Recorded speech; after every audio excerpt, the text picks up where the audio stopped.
Help wanted. The real reason finding a job seems impossible.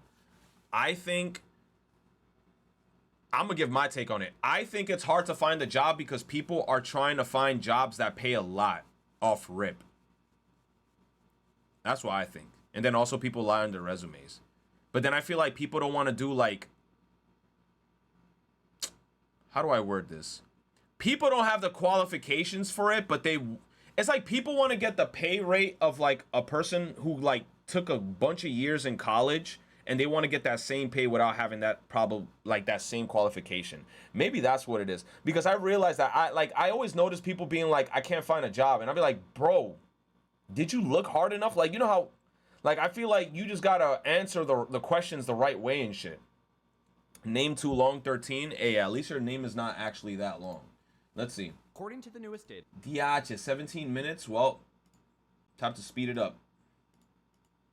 from the U.S. Bureau of Labor Statistics, there are 8.5 million jobs available throughout the United States, with the White House announcing that the unemployment rate has been under 4% for 27 months in a row, tied for the longest stretch in 70 years. And while the economy and labor market may seem good on paper, I want to help bridge the gap between headlines like this and the reality that many of us are facing. You said a sewer worker or a garbage man? Since 1942, yeah, the they US do Bureau of pay Labor good money. Statistics conducts a nationwide survey every month called the CPS, or Current Population Survey. This survey is sent to 60,000 American households, inquiring about their labor force activities or non-labor force activities. This information then classifies the individuals as employed, unemployed, or not participating in the labor force. Employment is defined as anyone working during the duration of the survey. This includes all part-time, as well as regular full-time or year-round employment. But when it is practically applied, what constitutes as employed is not what many of us would think. A 16-year-old without a job that does small tasks for the parent's business for 15 hours a week without any sort of pay is considered employed.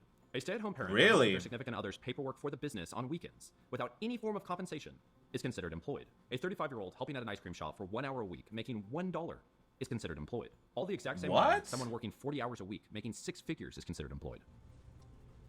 I'm not happy, Bob. Not happy.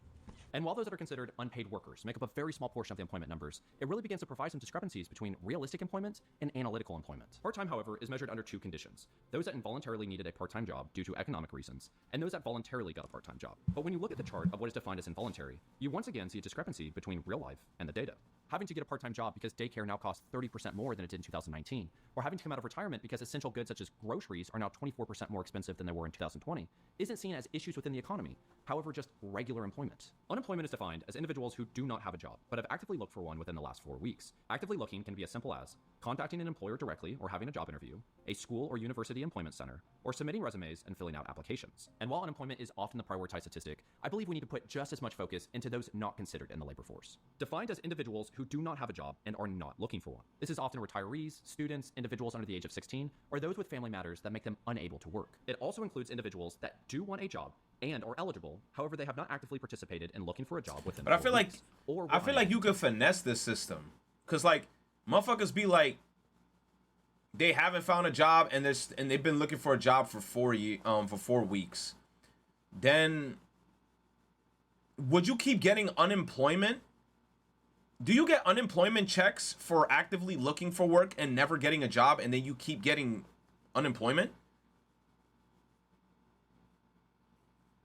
Like, do you get money?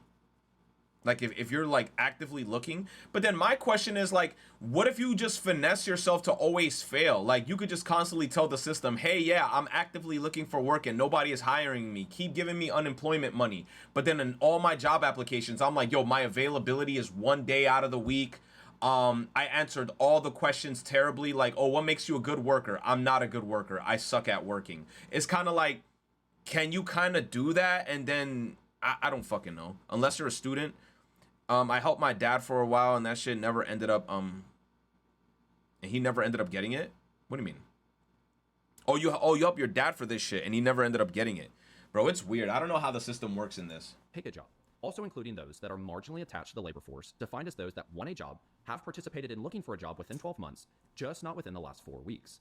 And lastly, you have discouraged workers, which are individuals that have given up searching for a job due to feeling overqualified, underqualified, too old, too young, or that there just aren't any jobs available. When we measure unemployment, there are 6 different ways to do so. What is most commonly discussed and considered the headline unemployment rate is U3, which only includes those that have total unemployed as a percent of the civilian labor force. actively look for a job within 4 weeks, resulting in 6.5 million individuals unemployed, or an unemployment rate of 3.9%. But in times of economic uncertainty, the better form of measurement is actually U6, or the underemployment rate, which accounts for those that are unemployed, involuntarily needed a part-time job, those that wish to be in the labor force but have not participated in the last 4 weeks, and those that are marginally attached as well as discouraged. When you calculate it that way, there's 18.5 million individuals underemployed, or an underemployment rate of 7.4%, projected to be 7.6% by the end of the quarter. And as we begin to look at the data in a different manner, there's still a blatantly obvious factor that must be addressed. Are the jobs available actually real? Before we dive into more of today's current job market, if this video has provided value to you and you would like to support the channel, I would greatly appreciate it if you liked the video and subscribed if you haven't already done so. Oh, that's a good question. I feel like some of the jobs are not real. Because, I mean, one thing I do notice from, like, I guess, places that I go to, this is my personal experience, a lot of jobs that I end up going to are very understaffed. Every time I go someplace, they're understaffed. All the time. And then I feel like it's a thing that they do personally because the people or the higher ups in the job want the hours. And they don't want to hire anybody else because then it's going to make them lose hours and then they're going to lose money. You said, what about the OnlyFans girls? I have no clue. The OnlyFans girls, they're entrepreneurs. They're doing their own thing.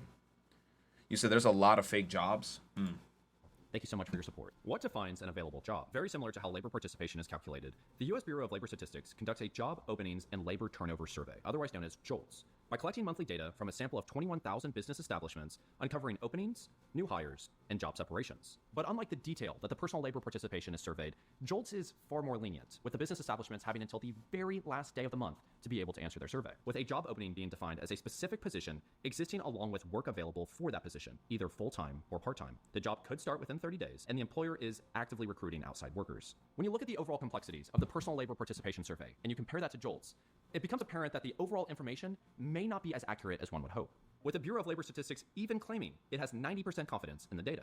And at the end of the day, it is just a survey, and 90% confidence in most other instances is seen as pretty good. But when this is defining the benchmark number of the American labor force... You said, and most OnlyFans girls aren't making bread. That's true. That's true. As much as you think OnlyFans girls are making bread, not all of them. You know why? Because you gotta keep into consideration this. There's a lot of girls doing this OnlyFans shit. And then here's another thing you gotta take into consideration. There's always gonna be somebody hotter than you.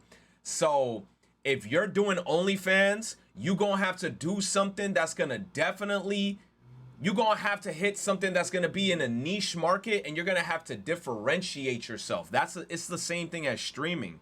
Streaming, a lot of people hop into the streaming landscape thinking, oh, they gonna be the next Kai Cenat off rip. No, the fuck you not. You probably not, bro, because there's so many other people trying to do the exact same shit, and then they get the exact same equipment that every other streamer has. Oh, I'm gonna get a Blue Yeti microphone. I'm gonna get a fucking green screen Elgato backdrop. I'm gonna get a fucking Stream Deck, like the same shit. And then it's like, you don't differentiate yourself from everybody else. So then it's kind of like, why would a person watch you if there's 100,000 other yous on Twitch? Time for OnlyFans girls to start doing tentacle porn. I mean, hey, you know what the craziest thing is that there's a market for that. I wouldn't be surprised that if a girl was to do an OnlyFans thing with tentacle hentai porn, somebody gonna buy it. Somebody gonna buy it. There's a freak out there. There's freaks out there. They'll be like, hey, I'm into that shit. I want to see all their whole stuff. Pause on that shit. Hold on. I need that sound effect. And it's gonna get leaked. True. That's another thing girls gotta remember. That shit is definitely gonna get leaked. Oh my god, I have 2 Steam Deck sound effects happening. Hold on. Does it just sound like one now, chat? I feel like I had 2 of them playing at the same time. Now it's 1. Okay. You also have NSFW artists that do commissions. Oh yeah, of course. They make bread off that. Some of them be eating feces for views. I mean, I wouldn't go that shameless. Like eating poop. It can begin to hint at some discrepancies between reality and what is being shown on the data. And this brings us to the point of, why would some employers consider creating fake jobs? Ghost jobs are defined as jobs that have no intention to be filled or have previously been filled, just not removed. Clarify Capital and Yo, I noticed that. Yo, you know what website I feel like does that shit OD? Indeed. Indeed does that shit like crazy, where like you would see a job listing and you Finally would made it send an back from the application, you would never hear from that I'm shit. back in internet area. Bro. Anyways, how's everyone and this bully streamer doing so far today? Yeah, Bully? I didn't forget what your rude ass said to me last night. Hell yeah, Smash. bro. Hell yeah, you were praying on my downfall. I was like, hey man, Lucky Noah, I hope a pebble gets in your shoe and then you kind of like slip in the rocks up there or something. Door-based business loan provider. Link it in too, surveyed yeah. 1,000 hiring managers and uncovered that Thank you for the 70% biddies. keep positions open for more than half a year. 40% of managers list jobs they are not actively trying to fill to portray that the company as growing, and an additional 34% of managers state that they use the job opening as a way to inspire the overworked staff that help was going to come. Yo, I also hate job listings that never put what they gonna pay you. It just be like, you need this and this. And then it's like no information about the pay. I'm like, no, bitch, put the information about the pay. And it's like, I don't understand why jobs feel like it's rude when you're asking how much money you're getting paid. Like, bitch, that's the reason I'm there. I'm not there to look at your fucking ugly face. You think I give a fuck about this corporation? I'm here to survive. Tell me how much you gonna pay me. Got a London-based career resources company discovering a massive 1.7 million potential ghost job openings on LinkedIn alone, just in the US. LinkedIn, yup. However, there is an even larger reason why companies may be incentivized to use ghost jobs. Many established businesses will create what is called the cost of vacancy, which is the cost of having a job opening available, calculated as average daily value times average time to hire. For example, if there is a position available for $60,000 and the position generates the company $120,000 every year, or $461.53 for every working day, and it takes 35 days to fill that position, that time costs the company $16,153. And when you play that at scale, that can be a very pricey tab. But this only becomes relevant when the company now needs that. Who gives a fuck? Who gives a fuck? Oh, that's a very pricey tab to Bill Gates. That's a billionaire, bro. That shit's not even scratching. That's not even denting. That's not even... a position to be filled, which could potentially Bro, incentivize he's him a to engage us multi-billionaire. altogether and Like, that artificially money create ain't gonna their do own shit to demand his and bank dictate account, their own bro. wages without any aspect of the That free shit market. tickling When his you bank create multiple account. job openings that are not intended to be filled, you now have access to massive amounts of data from those applicants. This is especially relevant for companies with high attrition rates. When you look at the top 10 companies with the highest turnover, you can see it's absolutely being dominated by the tech industry, one of the most turbulent industries in the market right now. And with these massive layoffs, decreased cost, it's also forcing the already skeleton crews to be even more efficient and now to need less individuals. I didn't even know that tech companies had high turnover rates. That's sad. I thought like working in tech companies was fire. They have a high turnover rate. That means that motherfuckers get hired and they fucking quit like in a month or two. But whenever the time comes that they may need to create more supply, well, they already have a massive Or they get amount of laid database off. to be able to pull individuals to meet their needs. But this time, the business is able to dictate the wage. Replaced and by not maybe what AI? the market for the actual True. skilled labor could be. Which gets us into the conversation of wages. When it is stated that there's 8.5 million jobs available, it is important to remember that not each and every one of those has enough hours and or resources to be able to afford the cost of living. That's First, true. It is important to understand that more available jobs are becoming part-time, sharing many similarities with the Great Recession in 2008, as part-time jobs are on trend to surpass full-time positions. Since 1984, when adjusted for inflation with 2022 numbers, the median hourly wage is $18.12, only $2.41 more than this time 40 years ago, which is still not necessarily the most accurate representation, as we're still missing 2 years of median wages adjusted for inflation. And I don't even believe that the CPI is necessarily the most accurate representation of real inflation, as we're missing many key data points. But when you zoom out and you look at 8.5 million jobs available, and then you realize, well, there might not actually be that many jobs available. Yup. And then you zoom out a little bit further and you see, well, the majority of those jobs are actually becoming part-time positions. Yup. And then you zoom out a little bit Part-time, seasonal, like we really don't even know. Part-time or seasonal. further and you see, well, there's 6.5 million individuals competing for jobs that are only unemployed, when there's actually 18.5 million individuals competing for these limited jobs. And then you zoom out even further and you realize the wages that those specific jobs are actually affording when it comes to the cost of living isn't what it needs to be. The competition becomes incredibly high. It really narrows the job market, which creates an... Yo, I think I talked about this already before with chat. I hate nothing more than group interviews. Group interviews, I think I did in my life one group interview, and in my head, I was like, I'm never doing this shit again. Group interviews, it's like a bunch of pick-me motherfuckers, bro. And I get it. It's because they want to get hired. But in group interviews, I don't like it because there's too much pick-me motherfuckers in there, bro. You already know, like, there's, like, the manager goes up there. I was in a table with, like, 8, 9 other people. They asking everybody questions, like, one at a time, going around the table. And you already know the first person be like, what's one of your qualities? I'm a good worker. All right, I'm a good worker. Now let's go down to the next person. What is your quality? I'm a good worker, and I wake up on time. That motherfucker's already trying to dunk on the first person. All right, now we're going to the next person. Who's the third person? I'm a good worker, I wake up on time, and I'm efficient. Now, you see, now this motherfucker's trying to like be like, pick me, pick me. They keep on like upping the stakes and shit, and I hate it. You said I got laughed at for being respectful and answering only the main questions. What, in a group interview? I just don't like them, bro. You said I never done one of those? It sucks, man. I done like one in my life, and I didn't like it. Even higher dependency on the application process. Dependency in AI software. A survey done in 2023 stated that 98.8% of Fortune 500 companies use ATS, or application tracking systems. ATS screen and filter resumes to optimize and discover the best candidate for the available position. In its pursuit of efficiency and keyword optimization, 75% of applications are never seen by actual humans. HR tech journalist J.R. Johnson. I believe that. I believe that. Yo, I remember, especially when it was like back in the day. Remember when you had to like physically walk into stores and hand in paper applications? Like, remember when we had to actually fill out applications, walk into the store and say, "Is the manager in here? Oh, here's my paper right here. Yeah, I'm looking to work for this job. Yeah, I want to know if there's any positions available. If anything, can you please contact me?" Shit like that. Bro, you said I'm not that old, bro. Yo, and the worst part about that is it's true.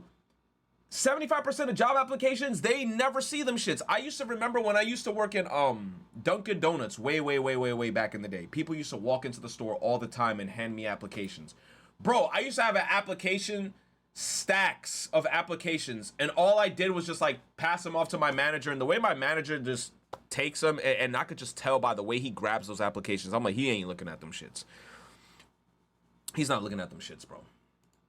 States that 88% of employees believe that ATS. But one thing you gotta do though is if you really do want that job, you gotta be annoying. You gotta be persistently annoying. Sometimes it works, sometimes it doesn't work. You gotta do shit like if you did like a written application and you handed in the application the day before and you spoke to the manager, the day after, call the store, and then when you call the store, you be like, hey, it is obviously if you got the manager's name because you met her beforehand, you could be like, yo, is Sherry in today? And they'd be like, yeah, Sherry's in today. I'd be like, hey, yeah, I just wanted to know how the application process is going because you know, I really do want to work there and I want to know. Sometimes, you know, some managers could see that and they'd be like, hey, you know what? This guy really does want to work. Maybe I'll look at the application and probably give him a chance, you know? Sometimes it works. Screens out the quality applications with applicable skill sets because their applications are not best suited for the ATS software. With the completion of the hiring process now hitting a record high. Also, follow-up emails. Yeah, that's good too. Of 2 to 4 interviews. And while the ATS is designed to remove human bias, its sole intention is still to provide whatever the employer needs. So if the employer has a position and they want to fill it with a college graduate, but they don't want anyone that has a master's degree, well, everyone that has a master's degree that applied, it's automatically just removed, leaving many individuals that feel qualified, if not overqualified for a position, to not only just never receive a call or any sort of notice back, but to not even have their resume looked at. Not to mention, all of this has allowed the application process to be far faster and far easier, but what that's caused is not only you to compete with hundreds of individuals for the same position, but thousands of individuals for the same position, bringing us to requirements do not match skill sets or entry-level opportunities. A 2017 study by researchers at the Harvard Business School reported that 60% of employers rejected otherwise qualified candidates because they did not have a college diploma. Not to mention that in 2015, 67% of production supervisor roles required a college degree, even though only 60%. No, but then here's the dumb part, right? About jobs. A lot of these jobs are asking for college degrees, and like anybody could do those positions. That's what I don't like. There's jobs where I'm like, yo, anybody could do this job, and then they're like, hey man, if you don't got a bachelor's, you can't do it. And I'm like, cap. You could literally just teach a person this shit. Like, literally pull them to the side, give them like hands-on training for like 2 weeks. Then after that, go into the field, you know, make sure that they're doing everything right, check on them from time to time, and they're gonna get the rhythm of shit. But I don't know, man. Jobs, they just be denying people, and then they're like, hey, they don't got a college degree. And I'm like, do you really need a college degree for this job, though? The main thing that really gripes me is that some jobs will want you to have experience in the position you're applying for. And but the only how way the you could fuck get am I exactly supposed to get experience Yup, if I'm trying to get experience in the first place? Yeah, that's the part where I don't know what to do in that part. I'd be like, okay, so if you want me to get experience, and oh, you know what they want you to do? They want you to volunteer, and I hate that shit because volunteering, I don't think you get paid for volunteering. So they want you to go in there and get experience but they want you either got to volunteer or you got to get an internship. They want you to get the experience and not get paid for it. Like, I don't know. I feel like some do pay you, but then there's some that don't pay you. You said me when they ask for forklift experience.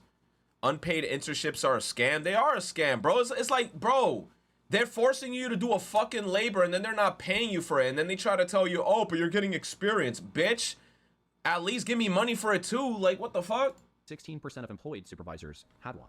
However, this works for the contrary as well, with some employers overlooking college graduates because they don't have the many years of experience needed. Because they were getting a college You say even my advisors or tell me if not you to have a do? graduate Yeah, it's degree, You bullshit. might actually be seen as a higher risk because you have a higher likelihood of wanting more money, you have a higher likelihood of wanting more benefits, and you have a higher likelihood of knowing where the company... Wait, what did he say? Some employers overlooking college graduates because they don't have the many years of experience needed because they were getting a college degree. Exactly.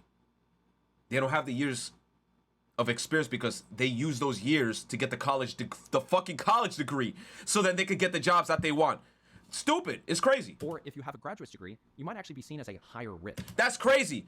If your education is higher and you have a higher degree, companies will look at you as a risk because you're going to demand more money for the time. Bro, if I put the time and effort to get this stupid ass fucking paper diploma and now you're getting mad at me because I'm demanding more money for all the trials and tribulations that I had to go through to get that diploma, it's crazy. Because you have a higher likelihood of wanting more money, you have a higher likelihood of wanting more benefits, and you have a higher likelihood of knowing where the company should go Yes. instead of where they want to go. And I really think this is due to the fact that college just prioritizes the end. That's insane. So, hey, man, if you got a college degree, you're a higher risk. I'm not even going to hire you because you're just going to want more money from me. That's insane. So then it's kind of like, then what mentality are you supposed to go into the world with? Should I get a college degree? Should I not? I don't know, man. Result, the degree that you get at the end. It's teaching you such outdated information that it doesn't allow you to have those skill sets that are applicable for the modern job market for you to be able to survive or thrive in it. Now, to just show you how inverse every single thing is, I want you to watch what Jared Bernstein, former chief economist and economic policy advisor to the vice president of the United States, had to say about why the government prints money. The U.S. government can't go bankrupt because we can print our own money. Like you said, they print the dollar. So why does the government even borrow? Well, again, some of this stuff gets some. Did I just hear that correctly? Did they just say, hey, we could just print money? So if you want to succeed in life, don't go to college. Now it makes sense why most successful people don't go to college. Kind of true. But hey, if you're in college right now and you already got a bunch of credits, hey man, you might as well just finish it. Just go to the finish line. Don't listen to me. But some jobs also will not hire you if they believe that you are overqualified because they think that you might leave as soon as you get a better job offer. Oh, of course. As you should. Why shouldn't you? It's like jobs want you to suffer. Jobs get mad if you want to better yourself. Jobs want you to stay stagnant. They don't want you to move up. They want you to stay there and suffer. Some of the language that some of the language and concepts are just confusing. I mean, the government definitely prints money, and it definitely lends that money, which is why the government definitely prints money, and then it. But then what I was gonna say earlier is that he said that we could never go bankrupt because we could just print more money. And then the guy asked him, so then why the fuck do you borrow money from people if you could just print more money? Just pay them. Instead, they borrow money. You said, ain't we in debt? But I know, but it's weird that he just said that we could never go bankrupt because we could just print more money. Bro, what? Lends that money by selling bonds. Is that what they do? They sell bonds. Yeah, they sell bonds, right? Because they sell bonds and people buy the bonds and lend them the money. Yeah. So a lot of times, at least in my year with MMT, the language and the concepts can be kind of unnecessarily confusing, but there is no question that the government prints money and then it uses that money Okay, to, that's where I have to argue. Even if you are in college getting a degree, the burden is on you to manage the resources your college provides you. True. As a business students, we have associations/clubs that advisors tell us to get into them that have direct connections to businesses. Yes, These they do. clubs bring you roles you can put on resumes that make you look like you actually did something while getting. That's true. That's true. while getting an education. Unfortunately, not a lot of college kids are doing this. That's true. There are a lot of programs in college where it's kind of like, depending on the, I guess, the degree that you're trying to get, you can like stack more things onto it that are like related to that field. I think like, you know, clubs like you were mentioning, and then other like miscellaneous activities that you could just do in the school, maybe scholarships. I don't know, bro. And then you could just make your resume look better because you were involved with like, you know, certain clubs and groups. And then there's going to be, from there, that's where you do networking too. And then you could also get like references. Because jobs, I don't understand why jobs do that too. Hey man, you better give us 3 references and they better not be family members. Like, are you serious? If we print more money, we lose the value of the dollar. And then our debt will go even higher. But we $1 trillion in debt with China. So what do? That's not my job. That's not my job. Yeah, I guess I'm just, I can't really talk. I don't get it. I don't know what they're talking about. Like, because it's like the government clearly prints money. It does it all the time, and it clearly borrows. Otherwise, we wouldn't be having this debt and deficit conversation. So I don't think there's anything confusing there. Not to mention AI has already displaced 14% of jobs, that 4.5% of American jobs are outsourced each and every year, that many baby boomers are beginning to retire, shrinking the labor participation rate, which actually makes unemployment look better, and that many baby boomers and Gen X are actually staying in the labor force much longer because their retirement plans just got absolutely decimated in the past couple of years. And then you look at Gen Zs, they're actually the highest entrepreneurial generation than ever before. True. That's true. And then now I'm starting to think to myself, right? They said Gen Z is now like the highest entrepreneurial generation that's coming out. What's going to happen to jobs in the future in terms of like workforce? You know, people actually going to work in those jobs. If everybody's trying to become an entrepreneur, what's going to happen with like other businesses and shit? Like, you know, people trying to hire, because Generation Z is definitely the generation that doesn't tolerate bullshit. If they go into a job and they feel the energy is off, they will quit the same day. They will not fucking stay. Like how a lot of us like older heads will probably just like bite the bullet and say, all right, fuck it, it's a bad day. Nah, Gen Z will be like, I'm getting the fuck out of here today.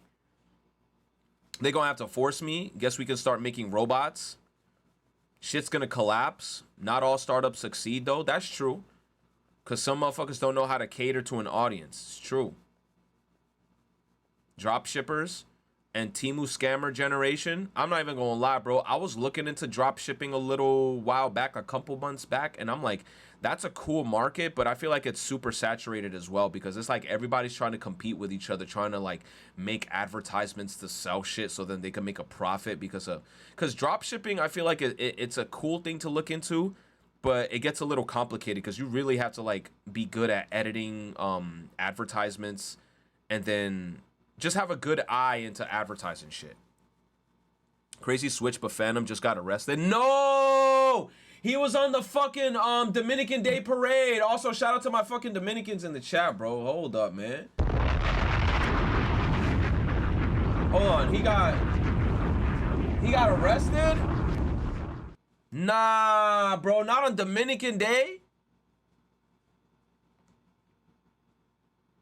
NYPD arrested Phantom driver Walton and will apparently be taking his Lambo? Bro. Oh nah, Muddy. Oh nah, this shit bad, bro. This shit bad. Shit, I should come to break. Oh my fucking god, bro. Oh my fucking god, bro. Damn, 6 stars? Get the fuck out of there. No way, bro. Oh, bro. Nah, bro. Yo, man, fuck NYPD, bro. Damn, they arrested. Yeah. Oh my god. Phantom right here. But that's his driver. Come on, man. Here's another one. That's what you get for stealing food? That wasn't even Phantom. Let me see. Oh, hell no. No way they on us. Yeah. You know what I hate about NYPD? If you have a nice car, I realize that. If your car looks nice, they'll literally just start blaring their sirens and they gonna pull you over just to start interrogating you. Why you got a nice car for? I'm like, man, did I break any laws? I didn't. Like, you just stopping me because my car is nice. They know. Yes, they are. Oh, fuck no. I tried Let me try to sit down. Why you got his? Damn. Oh, and I remember, bro, they had Dominican bitches in the car too, and they were sitting on the dude's lap. Nah, they probably had a valid reason to stop them. The cops probably saw the girl sitting on the dude's lap in the car. Cause you know, when you're in a car and you're driving, everybody's supposed to be seated. If a police officer sees you in a car and then there's like more than the required amount of passengers in a vehicle and they're not like really sitting down, that's a hazard, and you don't got your seatbelt on. Oh, fuck. Gun out. Because I heard the girls in the car saying, oh, let me sit down, let me sit down. You see? Nah, get the cam on this. Nah, put the camera on Get the that. cam on this, bro. Bro! Guns drawn? Nah, bro. Blicky drawn? What the fuck is going? Nah, dude, that would have pissed me off. Why you got the gun drawn? Out of the car. Why the gun out? Let me see. Let me see my Why phone. you got this gun out? Nah, they wildin'. Why you got that gun? Why you got the gun out?